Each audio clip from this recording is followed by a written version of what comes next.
మమ్మల్ని మిక్కిలిగా ప్రేమించిన మా ప్రియ పరలోకపు తండ్రి, నీ ఘనమైన అత్యున్నతమైన నామానికి వందనాలు, స్తుతి స్తోత్రములు తండ్రి. గడిచిన కాలమంతయు గడిచిన దినములన్నీ మమ్మల్ని కాచి కాపాడి మా యొక్క జీవితంలో తండ్రి మనకు శ్రేష్టమైన ఈ రాత్రికాల సమయంలో తండ్రి సంఘముగా సమకూడుకొని అయా తండ్రి నేను మహింపరుస్తూ ఉంటుండగా అయా మమ్మల్ని దీవించి ఆశీర్వదించి బలపరచండి తండ్రి. ఇదిగో మహోన్నతుడా, సర్వశక్తిమంతుడా, నీతిమంతుడా, కృప కలిగినటువంటి దేవా, ఈ లోకంలో మేము మట్టి వారిమి తండ్రి. ఎందుకు పనికిరానటువంటి మా ఎడల అయా తండ్రి మా పాపములను తీసివేయటానికి ప్రభు అయినటువంటి యేసు క్రీస్తు వారి యొక్క లోకానికి పంపించి తన పరిశుద్ధమైనటువంటి రక్తాన్ని మా కొరకు చిందించి ఆయన మరణించి సమాధి చేయబడి తిరిగి లేచిన క్రీస్తు వైపు మేమందరం కూడా తండ్రి అయా తండ్రి ఆయన యొక్క మరణం సమాధి పునరుత్థానాన్ని మేమందరం కూడా జ్ఞాపకం చేసుకుంటూ అయా నిన్ను మహిమపరుచుకునే గొప్ప భాగ్యాన్ని మాకు అనుగ్రహించండి తండ్రి. ఇదిగో తండ్రి వాక్య భాగంలోనికి వెళ్తూ ఉంటుండగా నీ బిడ్డలకును మాకును మా యొక్క జీవితాలకి ఏ వాక్యమైతే అవసరమై ఉంటూ ఉండదో తండ్రి ఆ వాక్యాన్ని బోధిస్తూ ఉంటుండగా నిలవబడ్డటువంటి నేను నిరుత్త మాత్రుని తండ్రి అయా తండ్రి నన్ను నీ శిలువ సాటం మరుగుపరుచుకొని నీ కృపాని క్షేమాన్ని మా మీద ఉంచగలరని ఈ మనవులు మా రక్షకుడు మా ప్రభు అయిన యేసు పరిశుద్ధ నామమున ప్రార్థించి అడిగి వేడుకుంటున్నాము తండ్రి. ఆమేన్. క్రీస్తునందు ప్రియమైనటువంటి రాత్రికాల సమయంలో కూడి వచ్చిన సకల పరిశుద్ధులకును చిన్న బిడ్డలకును మన రక్షకుడు ప్రభు అయినటువంటి యేసుక్రీస్తు నామమున మీ అందరికి కూడా వందనాలు తెలియజేస్తూ ఉన్నాను.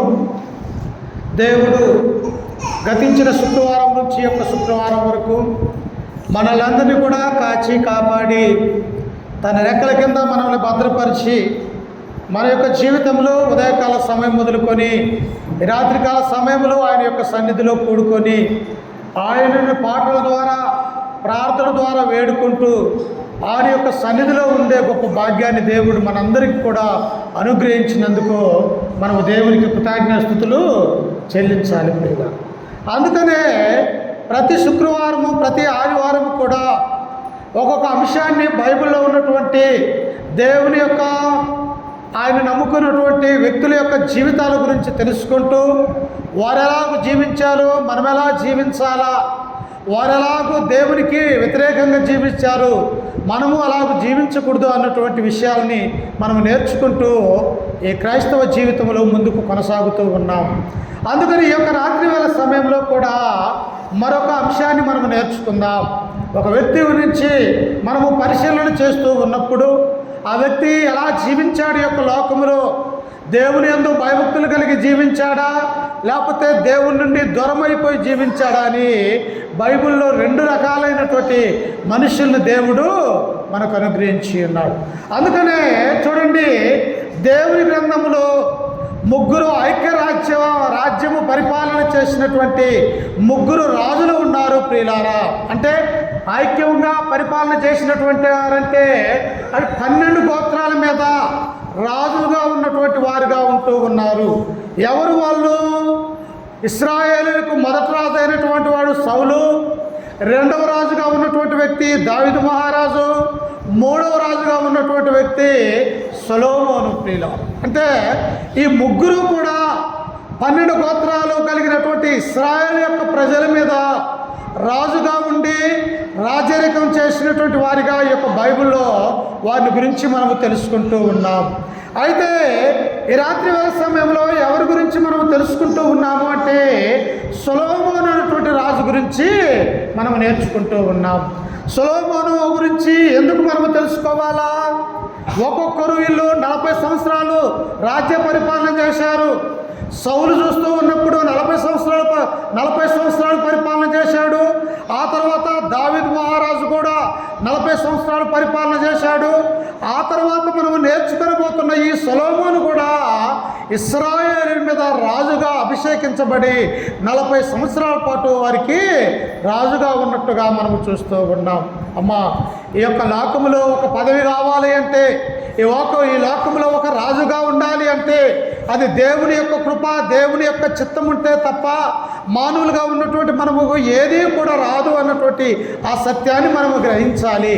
అందుకనే ఈ యొక్క సొలొమోను కూడా ఈ యొక్క రాజుగా ఉంటున్నటువంటి కాలములో ఆయన సొలొమోను చాలా జ్ఞానవంతుడు. ఆయన మామూలు వ్యక్తి కాదు. నేను అలాంటి జీవితం జీవించినటువంటి వ్యక్తి కాదు.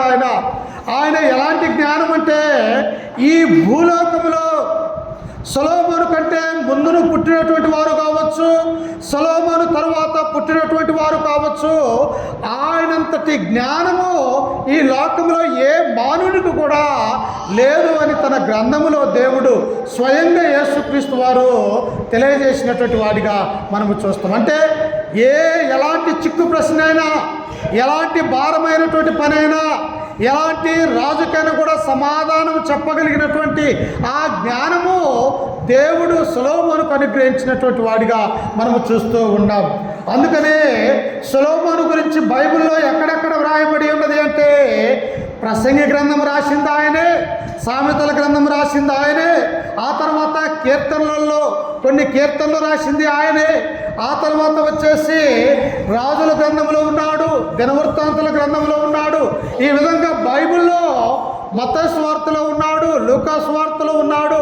ఈయన గురించి బైబిల్లో అనేక చోట్ల కూడా దేవుడు తన పరిశుద్ధాత్మ ద్వారా ఈయన రాయించినటువంటి వాడిగా మనము చూస్తూ ఉన్నాం. చూశారా, ఆయన గురించి బైబిల్లో రాయబడ్డదంటే ఆయన గురించి మనం నేర్చుకోవాలని, ఆయన యొక్క జీవితం ఎలా జీవించాడో దేవుల్లో వాటి గురించి మనం ఆలోచన చేయాలని దేవుడు పరిశుద్ధాత్మ ద్వారా ఈ సొలొమోను గురించి వ్రాయించినాడు ప్రియులారా. అందుకనే ఇక్కడ చూసినట్టయితే ఆయన యొక్క జ్ఞానం ఎలాంటిదో తెలుసా? 3000 సామెతలు రాశాడు ఆయన. ఎన్ని సామెతలమ్మా? 3000 సామెతలు, 1005 కీర్తనలు రాసినటువంటి వాడు ఆయన. అంటే 3000 సామెతలు, 1005 కీర్తనలు రాసినటువంటి మహాజ్ఞాని బైబిల్లో ఎవరైనా ఉన్నారు అంటే క్రీస్తు తర్వాత ఈయనే మనకు కనిపిస్తున్నట్టుగా మనం చూడగలుగుతూ ఉన్నాం. అందుకనే సొలొమోను యొక్క పుట్టుక, ఒకరి పుట్టుక ఈ లోకంలో పుట్టాలి అంటే, ఒకరు తల్లి గర్భములో జన్మించాలి అంటే అది దేవుని యొక్క చిత్తము, దేవుని యొక్క సంకల్పము అన్నటువంటి విషయాన్ని మనము గమనించాలి ప్రియులారా. ఈనాడు మనకు తల్లిదండ్రులుగా ఉన్నటువంటి భార్యాభర్తలుగా ఉన్నటువంటి వారికి దేవుడు గర్భాలను తెరిచి మంచి కుమారులు కుమార్తెలను అనుగ్రహిస్తూ ఉన్నాడు అంటే, భార్యాభర్తలుగా ఉన్నటువంటి వారిని దేవుడు తల్లిదండ్రులుగా చేస్తూ మనల్ని ఆశీర్వదించేవాడిగా ఉంటూ ఉన్నాడు. అలాగనే దావీదు యొక్క జీవితంలో కూడా మనము చూస్తూ ఉన్నప్పుడు ఈ యొక్క సొలొమోను యొక్క పుట్టుక వాగ్దానంతో కూడినటువంటి పుట్టుకగా మనము చూడాలి ప్రియులారా. చూడండి నాతో పాటు పరిశుద్ధ గ్రంథంలో నుంచి సమూయేలు 2వ గ్రంథము 7వ అధ్యాయము 11వ వచనాన్ని మనము చదువుకుందాం. ఒకసారి చూడండి. సమూయేలు 2వ గ్రంథము 7వ అధ్యాయము 11వ వచనాన్ని మనం చదువుకుందాం. చూడండి ఒకసారి. నీ శత్రువుల మీద నీకు జయమిచ్చి నీకు నెమ్మది కలుగజేసి ఉన్నాను, మరియు యెహోవాకు నేను నీకు తెలియజేయనిదేమనగా నీకు నేను సంతానమును కలగజేయదును. చూశారా, ఎవరంత సంతానాన్ని అనుగ్రహించేది? దేవుడే ఇస్తాడు అన్నటువంటి ఆ విషయాల్ని మనం ఇక్కడ చూస్తూ ఉన్నాం. అంటే దేవుని యొక్క సంకల్పములో, దేవుని యొక్క చిత్తములో లేకపోతే ఈ లోకములో సంతానం అనేది కలగదు అన్నటువంటి విషయాన్ని ఇక్కడ మనం చూస్తూ ఉన్నాం. అందుకనే దావీదు మహారాజుతో దేవుడు ఏమంటూ ఉన్నాడు? ఆయన అక్కడ అంటున్నాడు, నేను నీకు సంతానమును కలుగజేయుదును. అమ్మా అది మీద వేసుకుంటుంది, అవండి అది మీద వేసుకుంటుంది. ఇక్కడ అంటున్నాడు చూడండి, నీ దినములు సంపూర్ణములగునప్పుడు నీవు నీ పితరులతో కూడా నిద్రించిన తరువాత నీ గర్భములో నుండి వచ్చిన నీ సంతతిని హెచ్చించి రాజ్యమును అతనికి స్థిరపరిచెదను. అతడు నా నామ ఘనత కొరకు ఒక మందిరము కట్టించును. అతని రాజ్య సింహాసనము నేను నిత్యముగా స్థిరపరిచెదను. దావీదు మహారాజుతో దేవుడు సెలవిస్తున్నటువంటి మాటలు. దావీదు, ఇదిగో నీ యొక్క రాజ్యానికి నేను ఏం చేస్తూ ఉన్నానట? బాబాయ్ ఇక్కడ కూర్చుందిరా. ఏం చేస్తూ ఉన్నాడంట? రాజ్యానికి నీ యొక్క సంతానాన్ని నేను ఇవ్వగలుగుతూ ఉన్నాను. నీ యొక్క సంతానము ద్వారా నీ కుమారుడైనటువంటి సొలొమోను ద్వారా ఒక మందిరాన్ని నేను కట్టించబోతూ ఉన్నాను. అతని కాలములో రాజ్యం అనేది నెమ్మదిగా ఉంటుంది. అతని కాలములో ఇశ్రాయేలు యొక్క జనము కూడా నెమ్మది కలిగి జీవిస్తారు అని చెప్పేసి అక్కడ దేవుడు దావీదు మహారాజుతో తెలియజేస్తున్నటువంటి ఆ మాటలు ప్రియులారా. అందుకనే సొలొమోను యొక్క పుట్టుక దేవుని యొక్క సంకల్పంలో ఉన్నది. సొలొమోను పుట్టాలి అని, 40 సంవత్సరాలు ఇశ్రాయేలు ప్రజలకి రాజుగా ఉండాలి అని, ఆయన యొక్క రాజ్య పరిపాలనలో దేశం అనేక విధాలుగా నెమ్మది కలగాలన్నది దేవుని అనాది సంకల్పముగా ఇక్కడ మనము చూస్తూ ఉన్నాం. అందుకే ప్రియులారా, ఇక్కడ మనము చదువుకుంటే అతని రాజ్య సింహాసనమును నేను నిత్యముగా స్థిరపరచదును. అంటే ఎన్ని సంవత్సరాలైనప్పటికీ కూడా, ఎంతకాలము ఈ యొక్క భూలోకం అనేది ఉంటూ ఉన్నదో, ఈ భూలోకము నశించిపోయినప్పటికీ కూడా ఇదిగో నీ గర్భవాసంలో వచ్చే ప్రతి ఒక్క కుమారుడు కూడా ఈ లోకములో నిత్యముగా నీ యొక్క వంశంలో నుంచి రాజ్య పరిపాలన చేస్తారు అని చెప్పేసి దేవుడు తన యొక్క గ్రంథములో మనకు సెలవిస్తూ ఉన్నాడు. ప్రియుల చూశారా, దేవుని యొక్క ఆశ్చర్య కార్యాలు, దేవుని యొక్క మాటలు, దేవుని యొక్క తలంపు, దేవుని యొక్క చిత్తము, దేవుని యొక్క సంకల్పము ఒకరి మీద ఉంటే ఎంత ఆశీర్వదించబడతారు అన్నటువంటి విషయాన్ని మనం ఇక్కడ చూడగలుగుతూ ఉన్నాము. అందుకనే సొలొమోను అనే పేరుకు అర్థం ఏంటో తెలుసా? సమాధానకరుడు. ఏమర్థం అంటమ్మా? ఆ సొలొమోను అనగా సమాధానకరుడు. అంటే తన యొక్క జీవితంలో యుద్ధాలు అనేవి లేవు. తన యొక్క జీవితంలో, సొలొమోను యొక్క జీవితంలో అందరితో సమాధానం కలిగి ఉంటారు.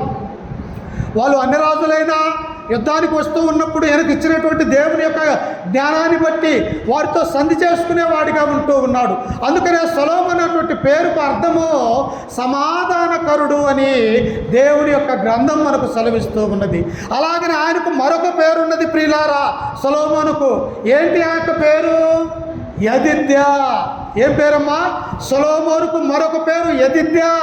యెదిద్యా అనే పేరుకు అర్థము యెహోవాకు ప్రియుడు అనగా ఈ పేరును దేవుడు సొలొమోనుకు పెడుతూ ఉన్నాడు. ప్రియులారా, ఈనాడు మనం పెట్టుకునే పేర్లకి అర్థాలనేవి ఉండవి, కానీ దేవుడు చూపించేటువంటి పేర్లకి, దేవుడు పిలిచే పేర్లకి ఎంతో అర్థాలు కలిగి ఉన్నట్టుగా ఈ గ్రంథం మనకు సెలవిస్తూ ఉన్నది. అందుకనే సొలొమోను యొక్క పేరుకు అర్థము సమాధానకరుడైతే, దేవుడు తనకు మరొక పేరు సొలొమోను యొక్క జీవితంలో అనుగ్రహించినాడు. అదే యెదిద్యా అనగా యెహోవాకు ప్రియుడు అని అర్థముగా చూస్తూ ఉన్నాం. అయితే సొలొమోను యొక్క బాల్యములో తన యొక్క జీవితము ఎలా ఉన్నది అన్నటువంటి విషయాన్ని మనం ఆలోచన చేయబోతూ ఉన్నాం. రాజుగా అభిషేకించబడలే, ఇంకా ఇదిగో నీ యొక్క గర్భాన ఒక కుమారుని ఇవ్వబోతూ ఉన్నాను, అతడు నా నామ ఘనత కొరకు ఒక మందిరాన్ని కట్టిస్తాడని దేవుడు వాగ్దానం చేశాడు. కానీ సొలొమోను పుట్టాడు. పుట్టిన తరువాత తన యొక్క జీవితము ఎలా ఉన్నది అన్నటువంటి విషయాన్ని మనం ఆలోచన చేస్తే చూడండి, నాతో పాటు పరిశుద్ధ గ్రంథంలో నుంచి రాజుల గ్రంథము చూడండి ఒకసారి. రాజుల మొదటి గ్రంథము 2వ అధ్యాయము 1 నుంచి 4 వచనాలు ఒకసారి చదువుకుంటూ దేవుని యొక్క వాక్యాన్ని కొనసాగించుకుందాం. చూడండి ఒకసారి. సొలొమోను గురించి అక్కడ రాయబడి ఉన్నది. సొలొమోను గురించి రాజుల మొదటి గ్రంథము 2వ అధ్యాయం 1 నుంచి మనం చదువుకుందాం. ప్రియులారా, దావీదునకు మరణకాలము సమీపింపగా అతడు తన కుమారుడైన సొలొమోనుకు ఇలాగూ ఆజ్ఞ ఇచ్చెను. ఎవరంట? దావీదు వృద్ధుడైపోయి ఉన్నాడు. తన యొక్క మరణకాలము సమీపించి ఉన్నది. ఇదిగో ఇశ్రాయేలు అనేటువంటి యొక్క రాజ్యం మీద రాజుగా వేరొక వ్యక్తి తన యొక్క కుమారులలో ఒక వ్యక్తిగా ఉండాలని దేవుడు కోరుకుంటూ ఉన్నాడు.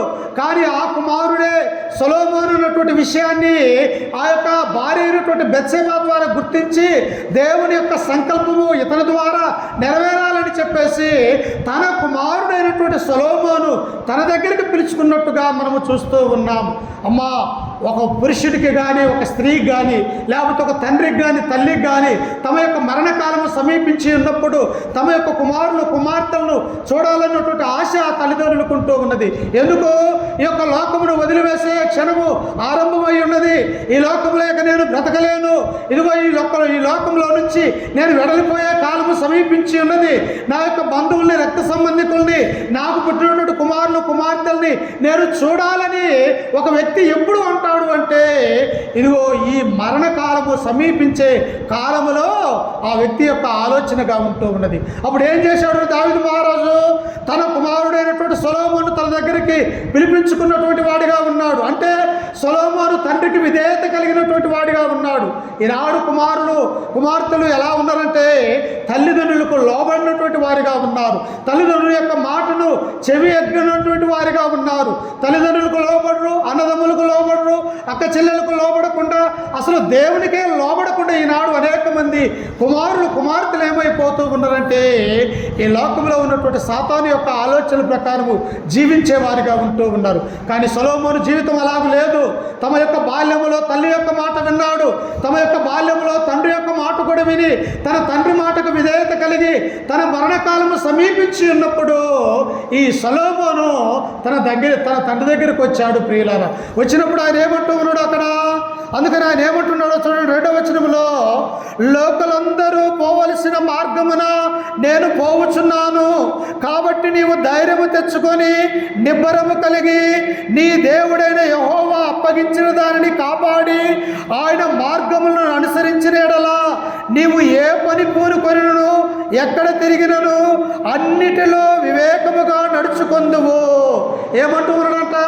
మనమైతే ఏం చేస్తామంట? అయ్యా ఇదిగో వీరికి అప్పిచ్చాము, ఆ అప్పు వడ్డీ అన్నీ వసూలు చేసుకోయా అని ఈనాడు మనమైతే చెప్పేవారిగా ఉన్నాం. లేకపోతే ఇదిగో ఇక్కడ ఈ బీరువాలో బంగారం దాచిపెట్టాము, ఈ బీరువాలో వెండి ఉన్నాయి, లేకపోతే ఇక్కడ పత్రాలు ఉన్నాయి, వీరు మనకు బాకీలు ఉన్నారు, వీరి దగ్గర వసూలు చేసుకోమని ఈనాడు మనమైతే అనుకునేవారిగా ఉన్నాము. కానీ ఈ దావీదు అలాగంటం లేదు ప్రియులారా. ఎందుకంటే దావీదుకు తెలుసు భౌతిక సంబంధమైనటువంటి ఏ ఆస్తి కానీ ఐశ్వర్యం కానీ అది దేవుడి ద్వారా మాత్రమే పొందుకోవచ్చు. ఆయన యందు విశ్వాసము, నమ్మకము, భయము ఈ లోకంలో కలిగి ఉన్నట్టయితే ఆయన ద్వారా అన్నీ ఇస్తాడని ఈ దావీదు మహారాజుకు తెలుసు కనుక తన కుమారుణ్ణి పిలిచి ఆయన ఏమంటూ ఉన్నాడు అంటే, నీవు ధైర్యము తెచ్చుకొని నిబ్బరము కలిగి నీ దేవుడైన యెహోవా అప్పగించిన దానిని కాపాడాలి. ప్రియులారా, ఎవరిని కాపాడాలా? దేవుడైన యెహోవా అప్పగించినటువంటి మోసే ద్వారా ఇచ్చినటువంటి దేవుని యొక్క ధర్మశాస్త్రాన్ని, ఆయన యొక్క కట్టడాలని నీవు గైకొనాలా. దేవుని యొక్క ఆజ్ఞల ప్రకారం నీవు నడుచుకోవాలా. ఎందుకు అంటే ఏ ఇశ్రాయేలు మీద అయితే రాజుగా అభిషేకించబడి రాజుగా పరిపాలన చేస్తారో ఆ రాజు దగ్గర ఏముంటుంది అంటే దేవుడిచ్చినటువంటి ధర్మశాస్త్ర గ్రంథము ఆ రాజు దగ్గర ఉంటుంది. ప్రియులారా, ఈ రాజు గ్రంథాన్ని చదువుకోవాలా. గ్రంథంలో ఉన్నటువంటి ఆజ్ఞల్ని, శాసనముల్ని, దేవుని యొక్క మాటల్ని గైకొని ఈ రాజ్య పరిపాలన చేసేవారిగా రాజు ఉండాలి అని సమూయేలు ద్వారా దేవుడు ఒక రాజ్యాంగాన్ని అక్కడ రాయించినటువంటి వాడిగా మనము చూస్తూ ఉన్నాం. అందుకని ఇక్కడ ఏమంటూ ఉన్నాడు? నీ దేవుడైన యెహోవా అప్పగించిన దానిని కాపాడి ఆయన మార్గములు అనుసరించిన ఎడలా నీవు ఏ పని పూనుకొనినను ఎక్కడ తిరిగినను అన్నిటిలో వివేకముగా నడుచుకొందువు. మోసే ధర్మశాస్త్రంలో వ్రాయబడి ఉన్న దేవుడి కట్టడలను, ఆయన నియమించిన ధర్మం అంతటిని, ఆయన వాక్య విధులను, శాసనములను గైకొనిము. ఏం చేయాలంట? ఒక తండ్రి, ఒక తల్లి తమ కుమారులకు ఇవ్వవలసినటువంటి ఏంటిది?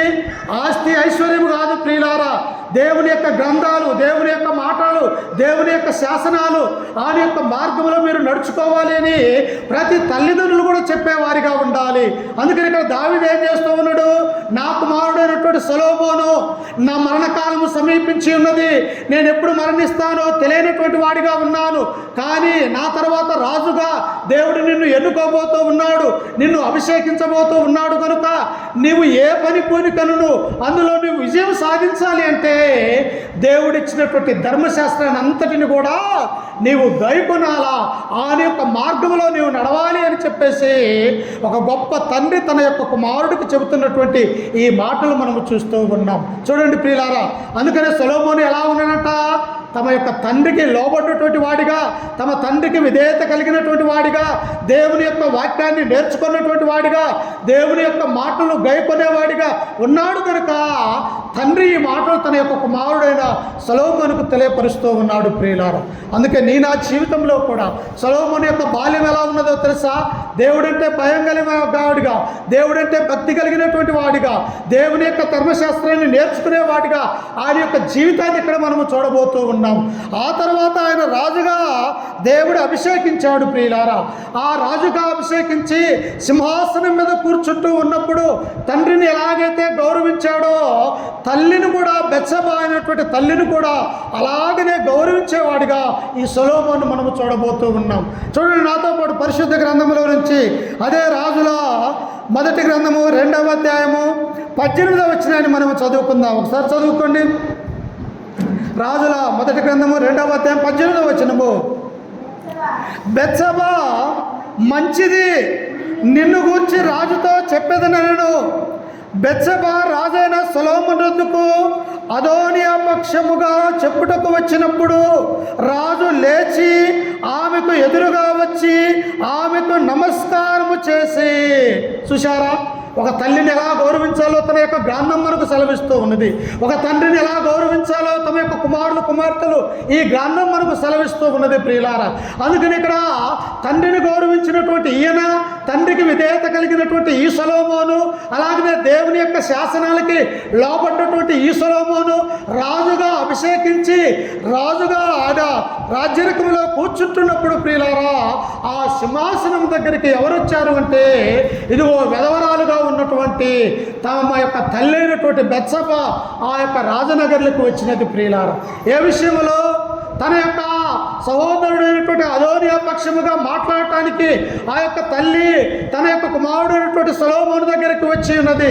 అప్పుడు ఆమె వచ్చినప్పుడు ఈ రాజుగా ఉన్నటువంటి వ్యక్తి వెంటనే తన యొక్క సింహాసనం మీద నుంచి లేచి ఆమెకు ఎదురుగా వచ్చి ఆమెకు నమస్కారం చేసినటువంటి వాడిగా ఈ సొలొమోను మనము చూస్తూ ఉన్నాం. ఈనాడు అలాగో ప్రేమించేవారు ఉన్నారమ్మా? ఈనాడు తల్లిదండ్రులు అలాగో గౌరవించే వాళ్ళు ఉన్నారా? తల్లిదండ్రులకు విలువిచ్చేవారు ఉన్నారా? ఈనాడు లేరు ప్రియులారా. ఇప్పుడు ఎక్కడ చూసినా కానీ తల్లిని తిట్టడము, తండ్రి మీద పట్టుకోవటము, లేకపోతే తల్లిదండ్రులను దూషించటము, తల్లిదండ్రుల మీద తిరగబడేవారిగా ఉంటూ ఉన్నారు. కానీ ఈ సొలొమోను యొక్క జీవితాన్ని చూస్తూ ఉన్నప్పుడు తండ్రికి లోపడినటువంటి వాడిగా మనము చూసాం. ఆ తర్వాత తల్లి కూడా తమ యొక్క సింహాసనం దగ్గరకు వచ్చినప్పుడు ఆయన లేచి తమ తల్లికి ఎదురుగా వచ్చి ఆమెకు నమస్కరించి, అమ్మా నీ వచ్చినటువంటి కారణం ఏమిటి అని ఆ తల్లిని గౌరవించినటువంటి వాడిగా మనము చూస్తాం. ఒక రాజు ఉన్నాడు, ఎవరొస్తే తన సింహాసనం మీద నుంచి ఆయన లేస్తాడు, ఎవరొచ్చినా లేడు. ఎందుకో తెలుసా? ఆ రాజ్యం మీద ఆయనే రాజు కనుక, ఆయనే చక్రవర్తి కనుక ఎవరికి కూడా లోపడవలసినటువంటి అవసరం ఆయనకు లేదు. కానీ తన తల్లి ఎప్పుడైతే ఆ సింహాసనం దగ్గరికి వచ్చినదో ఈ యొక్క రాజు అయినటువంటి సొలొమోను లేచి ఆమె దగ్గరకు వచ్చి ఆమెకు నమస్కరించినటువంటి వాడిగా ఇక్కడ మనము చూస్తూ ఉన్నాం. అందుకనే దేవుడు అంటాడు, నీ తల్లిదండ్రులు నీవు సన్మానించాలి ప్రియుల. నీ తల్లిదండ్రులు సన్మానించాలా. దేవుని యొక్క మాటలను, దేవుని యొక్క శాసనాలని మనము గైకొనేవారిగా ఉండాలా. మన యొక్క పిల్లల్ని దేవుని యొక్క వాక్యములో పెంచేవారిగా మనం ఉండాలా. ఇదిగో బెత్షెబా దావీదు అలాగే పెంచబట్టే సొలొమోను యొక్క జీవితాన్ని మనం చూస్తూ ఉన్నప్పుడు ఆయన దేవునికి లోబడినటువంటి వాడిగా, తల్లిదండ్రులకు విధేయత కలిగినటువంటి వాడిగా ఇక్కడ ఉన్నాడు అని ఈ గ్రంథం మనకు సెలవిస్తూ ఉన్నది ప్రియులారా. అందుకే ఇంకా మనము చదువుకున్నట్టయితే కింద వచనంలో చూడండి,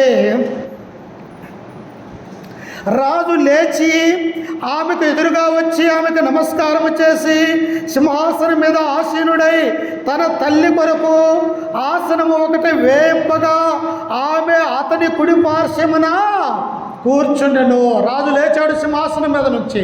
వెంటనే అక్కడ ఉన్నటువంటి వారికి చెప్పాడు, అయ్యా నన్ను కన్నటువంటి నా తల్లి నా దగ్గరికి వచ్చినది, ఆమెకు ఏ అవసరం మీద ఇక్కడికి వచ్చినదో ఇదిగో నా పక్కనే ఆమెకు సింహాసనమునే కూర్చేయండి అని చెప్పేసి ఒక గొప్ప కుర్చీని అక్కడ వేపించి ఆ సింహాసనం మీద తన తల్లిని కూర్చోబెట్టేటువంటి వాడిగా మనం చూస్తాం.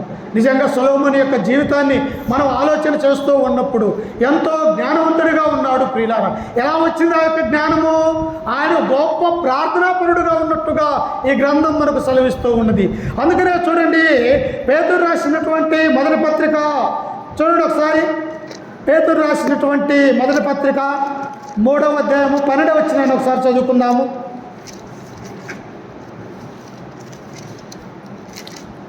పేతురు రాసినటువంటి మొదటి పత్రిక 3వ అధ్యాయం 12వ వచనాన్ని చదువుకుందాం. చూడండి ఒకసారి. ప్రభు కన్నులు నీతిమంతుల మీదను ఆయన చెవులు వారి ప్రార్థనల వైపు ఉన్నవి కానీ ప్రభు ముఖము కీడు చేయి వారికి విరోధముగా ఉన్నది. ఎవరి మీద ఉన్నాయంట? అమ్మ, ప్రార్థన రానివాడి ఎడల దేవుని యొక్క కృప ఉంటుందా? దేవుని యొక్క సన్నిధానానికి రానివాడి ఎడల ఆయన యొక్క కృప, ఆయన యొక్క నీతి ఉంటుందా? లేదు ప్రియులారా. అందుకనే పేతురు ఇక్కడ ఏమంటూ ఉన్నాడు? ప్రభు కన్నులు నీతిమంతుల మీదను ఆయన చెవులు వారి ప్రార్థనల వైపు ఉన్నవి కానీ ప్రభు ముఖము కీడు చేయ వారికి విరోధముగా ఉన్నది. ప్రభువు చూస్తూ ఉన్నాడు. ఎవరు ఎలా ఉన్నారు? నా యొక్క పిల్లలు ఏం చేస్తూ ఉన్నారు? పడుకొని ఉన్నారా? నిద్రపోతూ ఉన్నారా? లేకపోతే పాపం పని చేస్తూ ఉన్నారా? లేకపోతే కీడు చేస్తూ ఉన్నారా? లేకపోతే దుష్ట స్వభావం కలిగి ఉన్నారా? ఎలా జీవిస్తూ ఉన్నారో పరలోకంలో నుండి తండ్రి అయినటువంటి దేవుడు చూస్తున్నటువంటి వాడిగా ఇక్కడ మనము చూస్తూ ఉన్నాం. అందుకనే సొలొమోను ఎలాంటి వాడు? ఒక గొప్ప ప్రార్థనా వీరుడుగా, ప్రార్థనాపరుడుగా మనము చూడబోతూ ఉన్నాం. ఆయన యొక్క మాటలు వినాలంటే, సొలొమోను యొక్క జీవితంలో ప్రార్థన చేస్తూ ఉన్నాడంటే ఆయనలో నీతి ఉన్నదని మనము గుర్తించాల, ఆయనలో దేవుని యొక్క ప్రేమ ఉన్నదని మనము గుర్తెరగాల. అందుకని ఇక్కడ పేతురు అంటూ ఉన్నాడు, ప్రభు కన్నులు నీతిమంతుల మీదను ఆయన చెవులు వారి ప్రార్థనల వైపు ఉన్నవి. ప్రియులారు, నీ నా ప్రార్థనలు దేవుని యొద్దకు చేరాలి అంటే నీవు నేను కూడా దేవుని యొక్క సన్నిధిలో ఉండి నీతి నిజాయితీగా యథార్థముగా ఈ లోకంలో ఆయనకి ఇష్టమైనటువంటి బిడ్డలుగా ఉండి మన ప్రార్థన చేస్తూ ఉన్నప్పుడు కూడా దేవుడు ఆలకిస్తాడన్నటువంటి విషయాన్ని మనం గుర్తు చేసుకోవాలి ప్రియులారా. అందుకనే సొలొమోను ఎలాగున్నాడంట? ఒక గొప్ప ప్రార్థనాపరుడుగా ఉన్నట్టుగా మనము చూడబోతూ ఉన్నాం. చూడండి నాతో పాటు రాజుల మొదటి గ్రంథము 3వ అధ్యాయము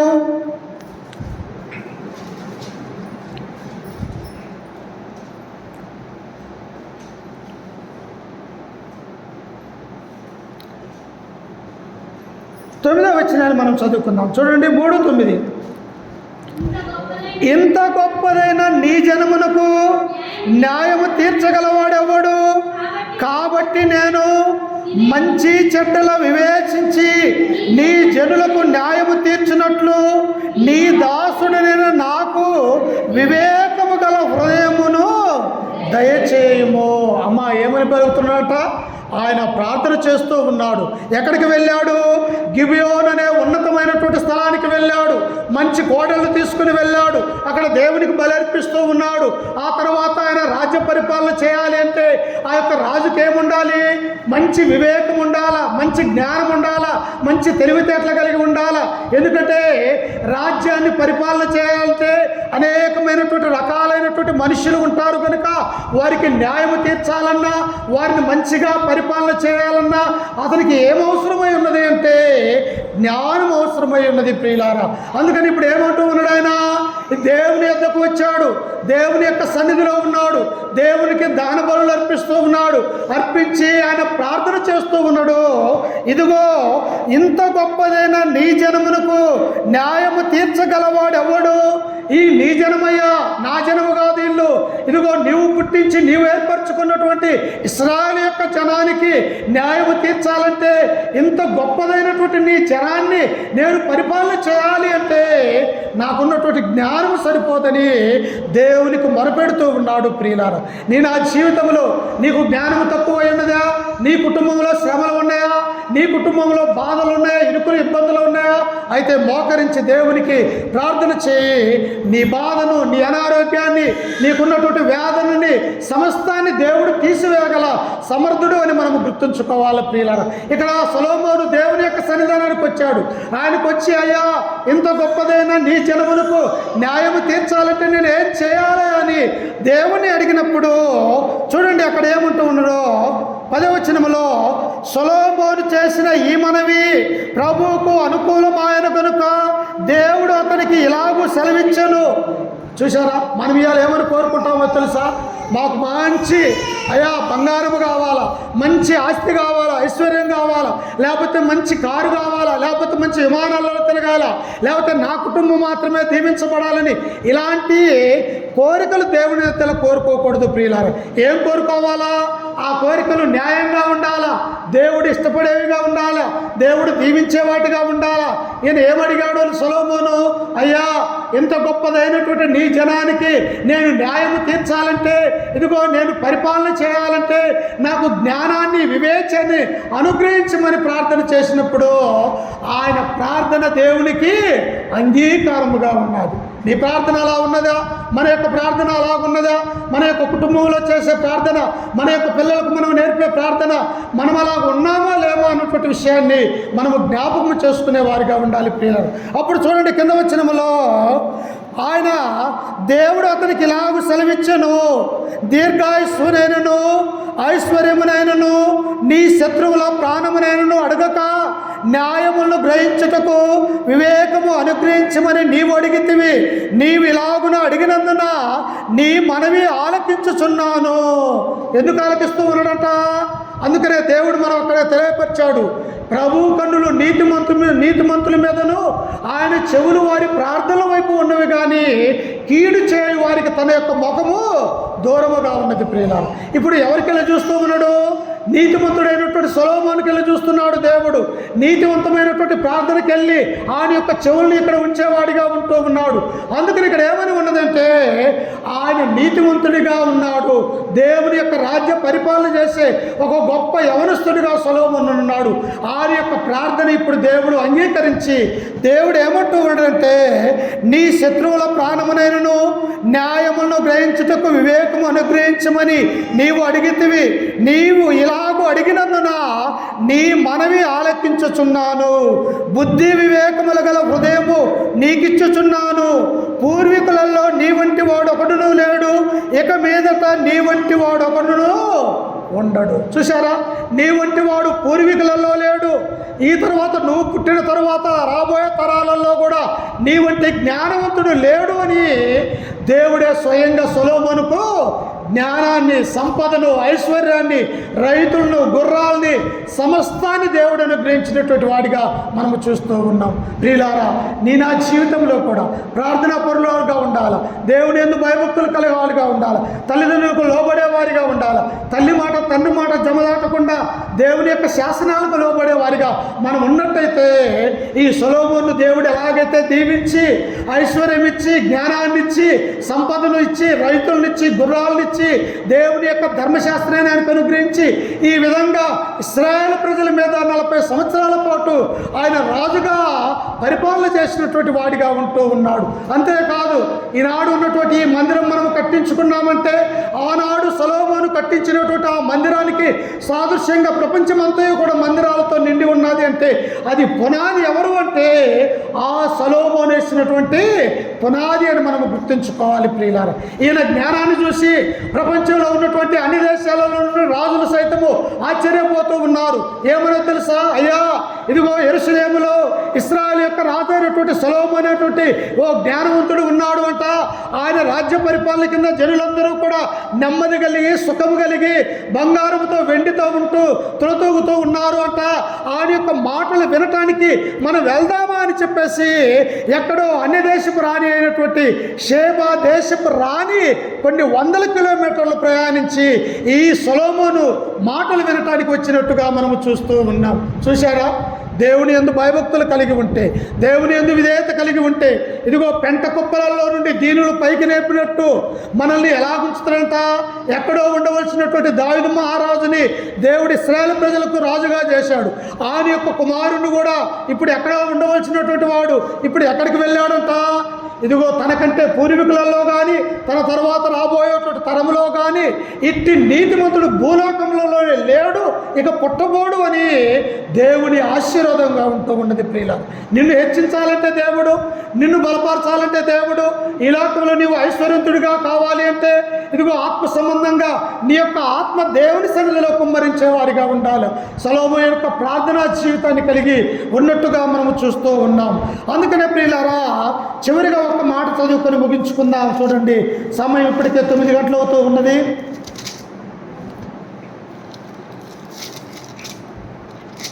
అదే రాజుల గ్రంథము మొదటి గ్రంథము 10వ అధ్యాయం 1వ వచనాన్ని చదువుకుందాం. చూడండి, 10వ అధ్యాయం మొదటి వచనం. షేబా దేశపు రాణి యెహోవా నామమును గూర్చియు సొలొమోనుకు కలిగిన కీర్తిని గూర్చియు విని గూఢార్థము గల మాటల చేత అతన్ని శోధించుటకై వచ్చెను. ఎవరంతా? ఎక్కడో కొన్ని వేల కిలోమీటర్లో ఉన్నటువంటి షేబా దేశపు రాణి యెహోవా నామమును గూర్చి, ఆయన మహిమను గూర్చి, ఆయన యొక్క ఘనతను గూర్చి ప్రపంచమంతా కూడా తెలియజెప్పుతూ ఉన్నారు. ఇదిగో యెరూషలేములో పరిపాలన చేస్తున్నటువంటి సొలొమోను ఎన్ని సమస్యలు వచ్చినా ఆయన తన మాటలతో, తన యొక్క జ్ఞానముతో వాటిని తీరుస్తూ ఉన్నాడు అని చెప్పేసి ప్రపంచంలో ఉన్నటువంటి అన్ని దేశపుల రాజులు, రాణులు అందరూ ఆయన గురించి మాట్లాడుకునే వారిగా ఉన్నారు. ప్రియులారా, ఎందుకో తెలుసా? దేవుడు ఏర్పరచుకున్నటువంటి ఇశ్రాయేలు యొక్క జనము. అందుకనే దేవుడు అంటాడు, మీరు నా జనము, నా సొత్తైన ప్రజలు, ఇదిగో నేను ఏర్పరచుకున్నటువంటి ఇశ్రాయేలు అని దేవుడు ఎంతగానో ఆశీర్వదించినటువంటి ఈ జనంలో నుండి సొలొమోను ఏర్పరచుకున్నటువంటి వాడిగా ఉన్నాడు. సొలొమోను యొక్క జీవితాన్ని చూస్తే తన తండ్రికి లోబడ్డాడు, తన యొక్క తల్లిని గౌరవించాడు, దేవుని యొక్క ధర్మశాస్త్రానికి, దేవుని యొక్క శాసనాలకి లోబడి ఒక గొప్ప పరిపాలకుడిగా ఉన్నాడు. ఆ తర్వాత గొప్ప ప్రార్థనాపరుడిగా ఉన్నట్టుగా మనము చూస్తూ ఉన్నాం. అలాగే నీ నాన్న జీవితంలో కూడా సొలొమోను వలె విధేయత కలిగి, సొలొమోను వలె దేవుని యందు భయభక్తులు కలిగి, సొలొమోను యొక్క జీవితం వలె ఉండాలి అని చెప్పేసి ఈ వాక్యం ద్వారా మిమ్మల్ని హెచ్చరిస్తూ, ఈ మాటల ద్వారా నన్ను నేను హెచ్చరిక చేసుకుంటూ, ఓపుకుతైన మీ అందరికీ మన రక్షకుడు ప్రభు అయిన యేసుక్రీస్తు నామమున వందనాలు తెలియజేస్తున్నాను.